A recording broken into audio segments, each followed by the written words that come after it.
Hello there and welcome to the episode of the WELLBEIng Matters podcast. With me, Gareth Boot. And me, Sue Cowlishaw. Yeah, this is one of our shorter ones, so this is one of our bite-sized better versions, and it's on a subject which is all over the news at the moment. It's been Googled so many times. It has, and it's to do with coronavirus, but it isn't coronavirus. Susan, let everybody know what we're going to talk about today. We're going to talk about the health of the immune system and how you can take responsibility to yourself by helping to keep it nice and strong and working properly. So, in a simple way, we're going to talk about boosting the immune system. I don't know why I said to tell people what it's going to be, because the title will tell them that anyway, but that's what we're talking about. And I think it's a very interesting subject, because actually, take away the coronavirus and all the immune system thing about that. When I first met you, can you remember one thing that used to dog me on a weekly basis? Colds. Yeah, not quite weekly, but you always seem to have a cold. I had a sniffle and a cold. And I think it would be safe to say back in the day, 2013, 14, my immune system was very weak. I ate a lot of sugar, a lot of high caffeine drinks, and I wasn't always that well, and I'd actually got used to having a cold on a regular basis. At least every other month I had one. I mean, I'm probably exaggerating a bit every week, but a cold was something that was constantly... I'm always constantly mindful of. But you never had any. No, so I noticed that you seem to have a lot of colds, and I used to think it was a bit odd. Like, why has he got a cold all the time? But you did suffer from asthma as well, didn't you? I suffered from asthma and I had colds. So I wasn't in the best of health in some ways, although in my own mind I thought I was. And I think the one thing you taught me, which is really what I want to talk about in this episode, is you started to get to understand the importance of how we can boost our immune system. Because since I became aware of how to boost my immune system... You boosted it? I have had no colds. I can't remember the last time you had one. I've had a couple of times when I've had a sniffle and I thought this could become a cold. But after a day or so, it just went away. I've never had a full-blown cold/flu for quite a long period of time now. It's going into years. It's not weeks or months. It's definitely years. And I bet you've probably only known me to have a little bit of a sniffle once. Again, you've had a little bit of a sniffle. It's never got into that full-blown cold. So I think it is true that if you listen to the news now, there is a lot of talk about how we can help ourselves, not just through the coronavirus, but when any kind of seasonal flu or any of these flu pandemics, epidemics, whatever you want to call them, or however they manifest themselves, how we can help ourselves to stay as safe as we can by boosting that immune system. I mean, I've just read that the government... Well, to be quite honest, it wasn't the government, it was the Sun newspaper, so you have to question it. About people over 50 should be self-isolating because they have weak immune systems, which I'm not quite sure is true or not. I don't feel that it's a very true fact. Somebody who's in the 50s is not very old in my book and shouldn't really be suffering from anything like that. You've got to accept that there's a lot of people over 50 that are not particularly switched on about their health. And I think anybody from any age can have a weak immune system. I think kids up to a certain age have got a very strong immune system. Yeah, I mean, some of them don't if they're born with something particularly generally most challenging. Children but most seem to bounce back from kind of illnesses and bush them off. I think what you have to look at with this is you have to ask the bigger question of why so many people in a society have a weak immune system. And I mean, I have picked three specific areas we want to talk about today because these are the three particular areas that completely affect your immune system and the wellness of it. Shall we tell everybody what they are? Are they stress? Stress is one of them. I think stress is probably the main one. Well, we're going to come back to that. So what's the other two? The food you eat. Bingo. And the final one? Whether you exercise or not. There you go, you've won a goldfish. Well done. So we've got food, exercise and stress. And these are three areas we want to talk about and give you some kind of tips as to things that we believe you can do that in those areas that can boost your immune system. And like I said, if you're listening to this after the coronavirus, it doesn't matter what you're facing, a good immune system is going to help you whatever time of the year, whether we're in some kind of pandemic or not. So let's start off with the one that I like to talk about most with you, or we discuss most, which is food. Food. Because when you think about it, the one thing a lot of us have a choice in, and okay, I know people are going to say, well, financially, some people don't have as many choices as you might think. Let's just bear with us on this. We generally have a choice of what we eat.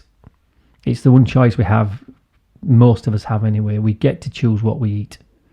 And making those choices is down to ourselves. So when we look at kind of food, as far as, we don't use the word diet, we never do when we're talking. What do we use the word we use? Nutrition. We use nutrition because, or feeding your body or fueling your body. Because in effect, that's what it is. What we eat fuels our body. If you look at it, liken it to a motor car, what we put into our bodies in food is like what you put into a car with petrol or diesel. Or electric these days. Yeah, but when you think about whatever you put in your mouth, eventually it's going to get broken down. And it's going to be in your skin and your hair and your muscle and your endocrine system and your bones. But people don't realise this, I don't think. There's a massive level of lack of education around the importance of diet. And I know when we talk about this, especially when we talk about it to certain people, some of which might be family members, they can roll their eyes as though, don't get on about the food again. But I think primarily food is the one thing that has the biggest overall impact on how we feel.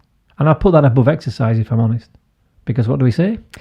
Your body is 99% diet and 1% exercise. Okay. And you can't out-train a bad diet. So you can be really healthy and you can be doing a lot of, well, not really healthy, you can't be really healthy, but you can do lots of exercise. But if you're not eating properly, it's got a very kind of negligible effect on what it can actually do. So let's look at the food. What have you noticed recently when we've been shopping? What's been missing off the shelves, mainly in this time of a little bit of lack in the system? It was mainly dried food and long-lasting food, like that milk that lasts forever. What's it called? UHT, pasta,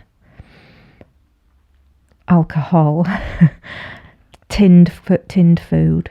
We had a real siege mentality, and I think I would imagine most people that are buying that kind of food don't normally eat it or drink it. Well, if you think about it, the one thing I noticed pretty much from the first day there was kind of the lack of the tins and the pasta.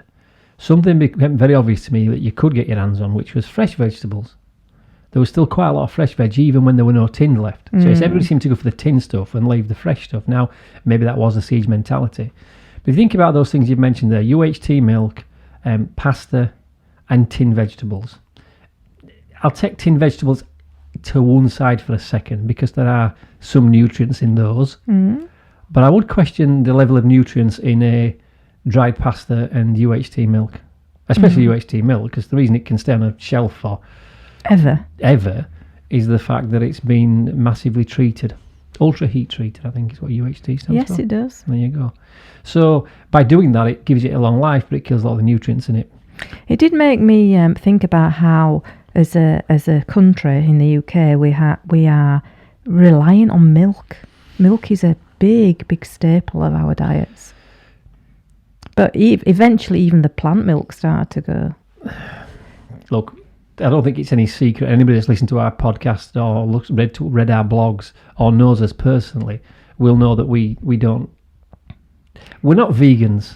No, we're not. We eat a plant-based diet. We eat a plant-based diet. So a little bit of fish occasionally. But the one thing we have been fairly strict with, and we very rarely touch, is anything made with milk. Because remember when you were a kid and you used to come back from holiday, somebody used to get you a loaf of bread and a pint of milk. Yeah.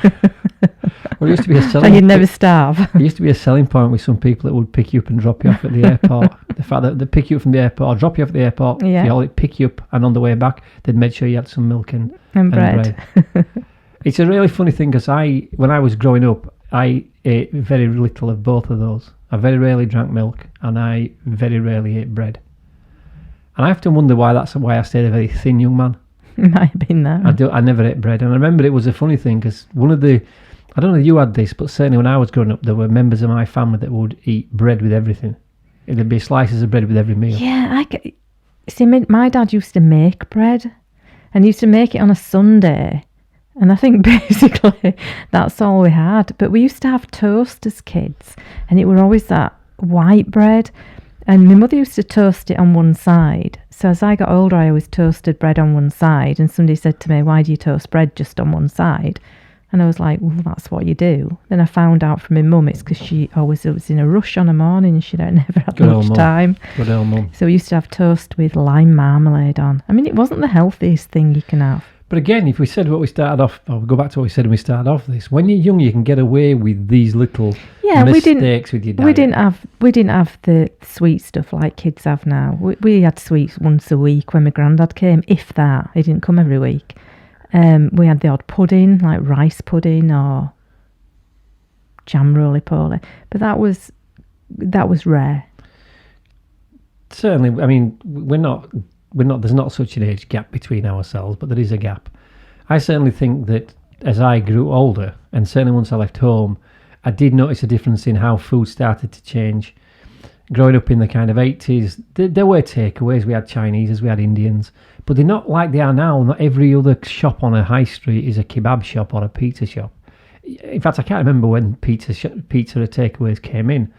But the thing about food is, if you're not getting the right nutrients, your body's not really getting everything it needs, and it's going to affect the immune system. Because if you can try to imagine it like this, your body needs so much nutrients just to keep alive. You need so many calories just to keep alive. And in theory, you could get all them calories from sugar. You could just eat sugar, granulated sugar, and you could eat that, and that would give you enough calories to stay alive. There's a flip side to that, is eventually that's going to cause other problems. But as far as just feeding yourself is concerned, our body primarily needs fuel. It needs calories to survive. For it to thrive, it needs to have the right kind of calories and the right kind of nutrients. And things like UHT milk and dried pasta, where they are probably very useful in times when things are scarce, these are not adding any value to us nutritionally. I mean, what nutrition has pasta got in it? I don't know. You need to be looking at eating fresh vegetables and a varied array of them. So although we're not vegans, we do eat a plant-based diet, and it's very easy to knock people who eat plant-based diet as into, oh, you're hippies, or there's enough science out there now, and we're not going to start to try to sell this to you. All I would say is you need to look at some of the science out there to the benefits of eating less meat, less dairy products, more vegetables and plant-based food, because I think that's what's made the biggest difference to my well-being. One of the reasons I decided to go plant-based was because I felt I didn't eat enough fruit and veg. So I thought, if that's all I can eat, I'll eat more. And we've got the bit of a laugh we had after I'd lived with you for 7 years and never seen you eat a piece of fruit. Never. No, but the one thing that you're right. So I bought a pineapple and it stayed in kitchen for about 3 months. And then went in bin. Getting the right kind of nutrients we need through fresh fruit, fresh vegetables, and something else. And I'll talk about something else in a minute, because that's the reason I think I didn't eat fruit, but I still had a reasonably strong immune system. By getting those nutrients, you're going to protect your body and you're going to boost your immune system. It's scientific fact. A good, healthy diet will boost your immune system. And one of the reasons is because 80% of your immune system is held in the tracts of the digestive system. So your food and anything else that goes in there, just because the immune system is in the same area, is going to affect it big style. As far as food, water. The reason I believe I stayed as healthy as I have done without eating all the fruits, I was always, I'm drinking water here, for those that are watching it on YouTube. You're always drinking water? I'm always drinking water. I was always very hydrated, so I didn't eat a lot of starchy stuff growing up, kept me thin. And just when I met you, we started to have a much better diet. There was less takeaway food. I don't think I've had maybe 2 takeaways with you in, 8 years now? 7. Something like that, 7, 8 years, whatever it is. So you've got to get your diet right, and you've got to start eating food that's fresh vegetables, fresh fruit. And if you are going to eat meat, and we're not saying we shouldn't, it's a choice we make sure you're eating the right kind of meat as well. If you can find it, it really needs to be organic, and it needs to be something that sourced properly. We're not going to get into that, but what I'm saying is, whatever you're doing in your diet, we know the good stuff, the fruit, the vegetables.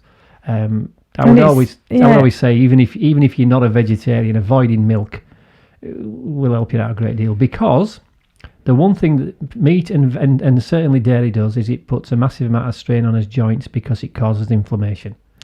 Vitamin C and vitamin D have been scientifically proved to strengthen your immune system. So look at things that, citrus fruit, spinach, all that dark green stuff. And vitamin D, of course, which isn't a vitamin, it's a hormone. but we get the sunlight on our skin, which then converts it into vitamin D. Excellent. And it doesn't have to be sunny, just get outside. Well, that dovetails quite nicely into the next point. So, first important thing, get your food right.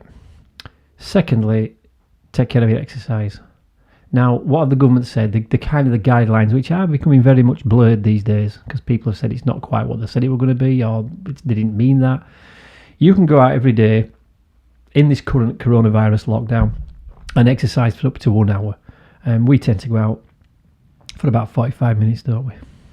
Yeah, I mean, I don't know where you've got the 1 hour from. It was just something that's been bandied about, and I don't think there's any particular... Well, what I'm saying is they're wanting you to go out and exercise from your own home. So it doesn't mean you don't get into a car and drive somewhere. Yeah, you don't get into a car. But exercise and remaining physically fit is something that massively boosts your immune system. And this doesn't have to be huge athletic activities. This can be simple walking, jogging, swimming, cycling, yoga. It can be anything like that. I mean, we can maybe talk about yoga individually, because that in itself has got a lot of benefits to boost your immune system. But you must exercise, because what tends to happen, and this is kind of almost like the perfect storm really, is that people who don't eat particularly well and eat the food we're talking about, you shouldn't eat, high sugar, high fat, a lot of carby stuff, really, really food that's not good for you. They also tend to be people that are very sedentary. They probably don't have any energy. Well, they won't have. If you don't eat the right food, you won't have the energy. So they don't exercise either. So you've got these two things come together. And that's a perfect storm as far as a low immune system is concerned. Perfect storm. So you must try to get your exercise in. And this is something that has to become something in your life that I refer to as a non-negotiable. It should be non-negotiable that you do some form of exercise on a daily basis, even if it's just a 10 or 15 minute walk. So you think it's interesting now, you see people out now exercising who clearly haven't exercised. I think it's wonderful. I mean, there's a guy that runs around out here. He goes in a circle, and we started to see him. What, about a couple of weeks ago? He's out every day without fail. He goes. You see him like 3 or 4 times mask on, he runs with his mask on, running round. But he's the kind of person that maybe he doesn't look the unhealthiest guy I've ever seen. So is he somebody that went to a gym? The gym's now not open, so he started to take to running.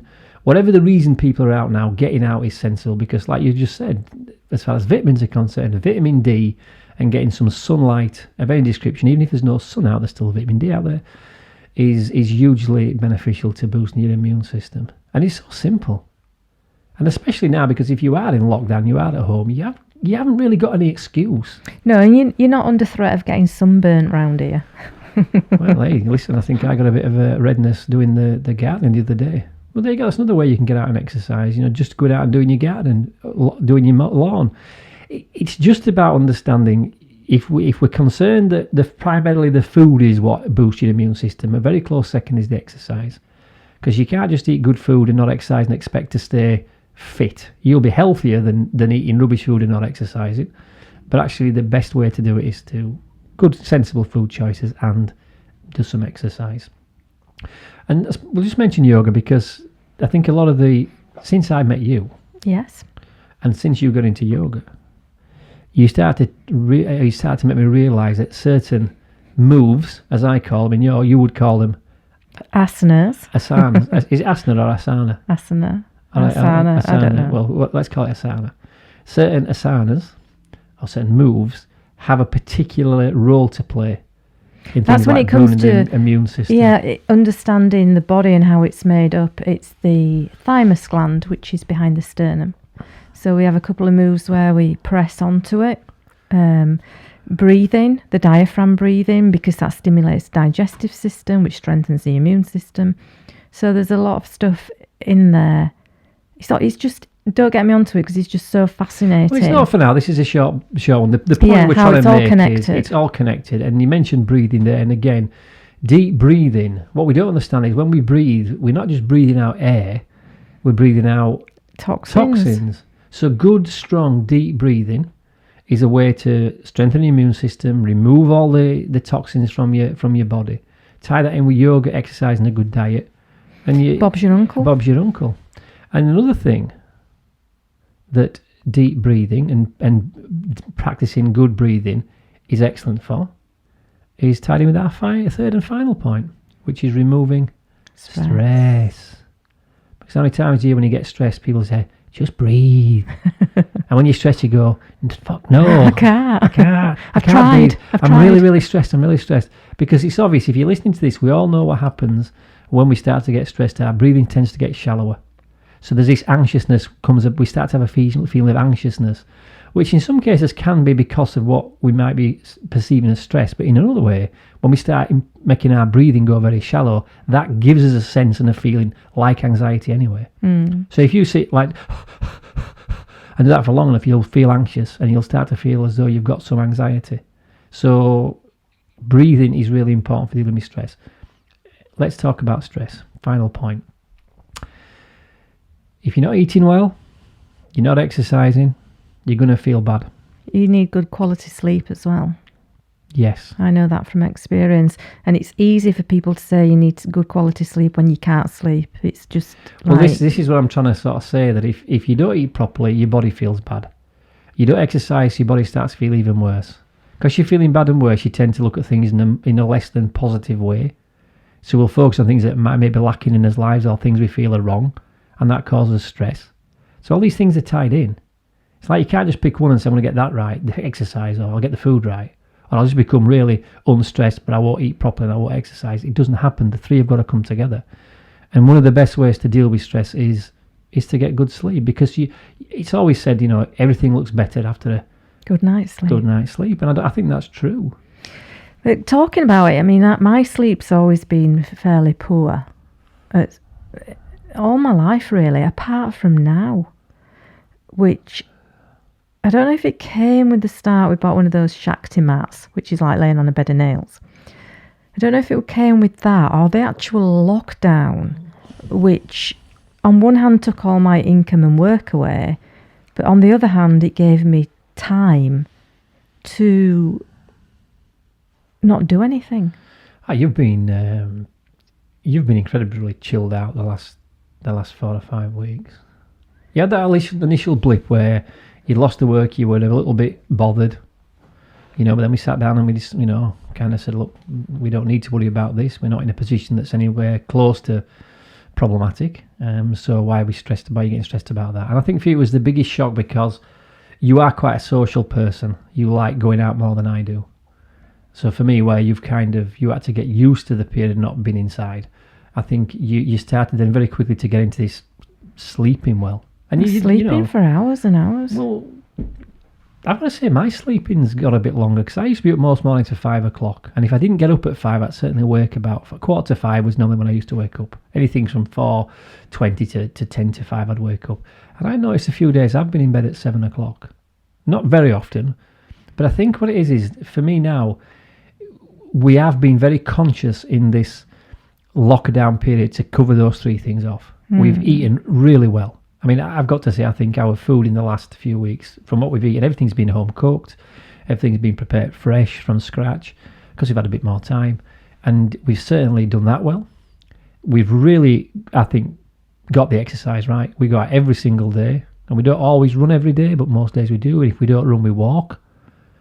And I think we've got very calm and very accepting of the future and what it might look like, so we've got no stress. So we've got good diet, good exercise, and no stress. And at the moment, wow, I mean, I've got to say, I almost feel guilty feeling this good, because I know there are some people who are affected by coronavirus that are clearly having a very difficult time because they're losing loved ones. And even a friend of yours has passed away because of it, haven't they? Yes, somebody that I knew of. Very sad. So I almost feel a little bit guilty saying that I feel good, but the truth is I do. I feel very healthy. I feel very focused. I feel very rested. And I think it's because we've got those three things in place.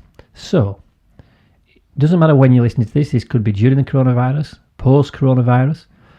If you've got a strong immune system, you will have a better quality of life because you'll be able to handle any kind of coughs, colds, flus, niggles, pains a lot easier when you get those three things in place.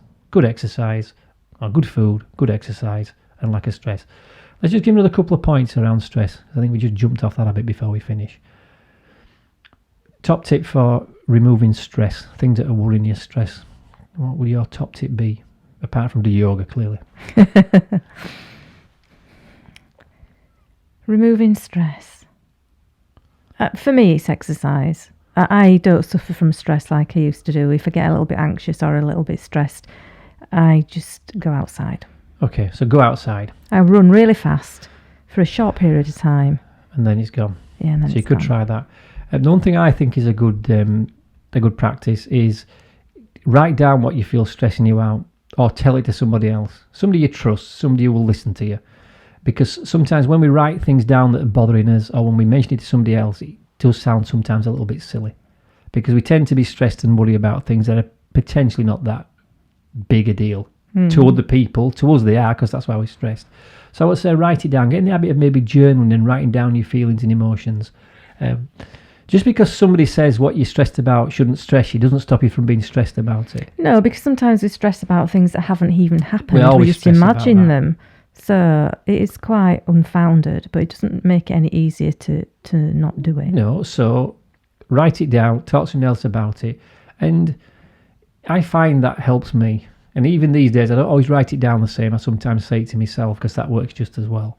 But when you get in the habit of understanding that if you address what it is you're worried about instead of hiding away from it, and ask the question, what opportunity does this pose? Give me now. I think anybody now that's listening to this that's stressed that they might not have a job to go back to, or there might be a business that's going to go under, say, okay, that's the case. And that in itself might not be good, but what opportunity does that give you next? What have you got the opportunity to try? What have you got the opportunity to expand into? What could you do because of this circumstance? I mean, I think there's a whole podcast around that, and it's one that we might do in the future. But for now, the way to boost your immune system and help you with anything, not just coronavirus, but any illness, flu, symptoms, anything like that. Good food, plenty of exercise, and sort your stress out. There you go, 27 minutes. Excellent. Didn't do so bad there, did we? No. Okay, so I hope you enjoyed that second episode of Bite Size Better. And until the next podcast, take care. Bye-bye.